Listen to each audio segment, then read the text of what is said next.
There are exactly two ways to construct a reality.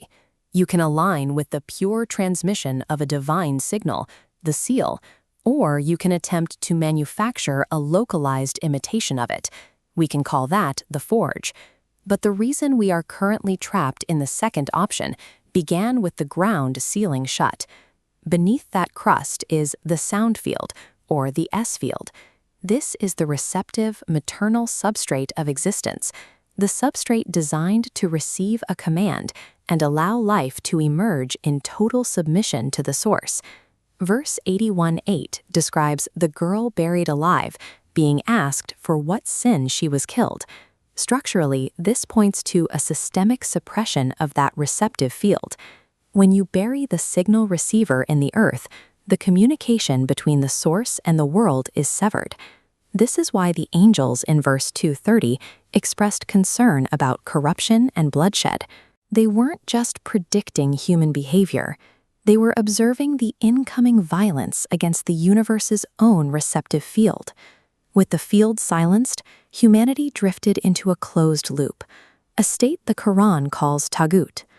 Without a receptive anchor to divine reality, we are forced to manufacture our own false signals to fill the vacuum. The mechanic of this manufactured reality is revealed through Sāmirī. He is the operator who builds the system of the forge. Sāmirī's method is one of physical manipulation. He doesn't have the command of the source, so he steals a physical trace, the footprint of a messenger, and fires stolen gold into a molded shape. Look at this bronze bull statuette, a dense, metallic form with no internal life. Sāmirī's finished calf emits only a hollow sound, volume but no information. This ego process consumes and rearranges dead traces, creating the appearance of living authority. Because the forge contains no self-sustaining life, it relies entirely on theft and the constant injection of external energy to keep its hollow structures standing. The seal follows an opposite law, yamsas, or untouched. When angelic guests visit Ibrāhīm, he offers them a roasted calf, but they refuse to eat. Their refusal demonstrates a physical law. Divine purity requires no earthly fuel, no consumption of material, and no physical manipulation to maintain its state. We see this boundary reach its peak with Maryam. Her womb is the perfect receptive field because it is entirely sealed from human touch, defined as lam yamsas bashar. While the forge requires the constant friction of theft, the seal generates life through a pure command that respects the integrity of the boundary. To dismantle Sāmirī's forge, Mūsā uses a violent thermal shock. He burns the gold calf, grinds it into fine dust, and scatters the remains into the sea. Prophet Ayyūb uses a similar mechanism. When his physical form is under maximum pressure, he is told to strike the earth with his foot, summoning a spring of water to dissolve the affliction. This model shows the physics of the clash. Water represents the reemergence of that suppressed receptive field. It is the restored voice of Maryam rising to drown out the silence of the buried girl. When that water rises, it inherently dissolves the brittle structures of the forge. It clears the ashes so the living word can emerge from the ground.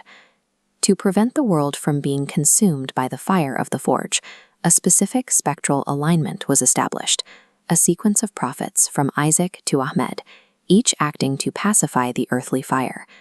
But the system remains dangerous because Iblis and the power structures of Pharaoh were granted respite. This means the forge is allowed to operate until a known time. Pharaoh's preserved body is a sign of this respite.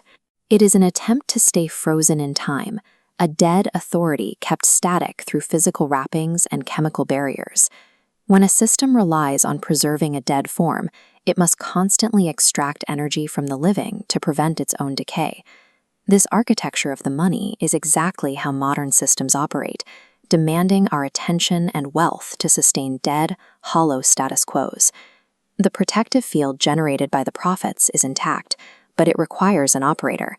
It is a resonant circuit that only works when a human variable completes it. The interface for that circuit is found in the enduring ink of verse 19:12. O Yahya, take the book with strength.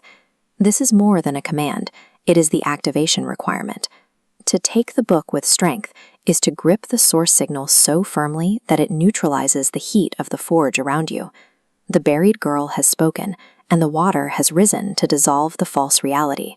The resonant field is open. All that's left is for you to activate 1912.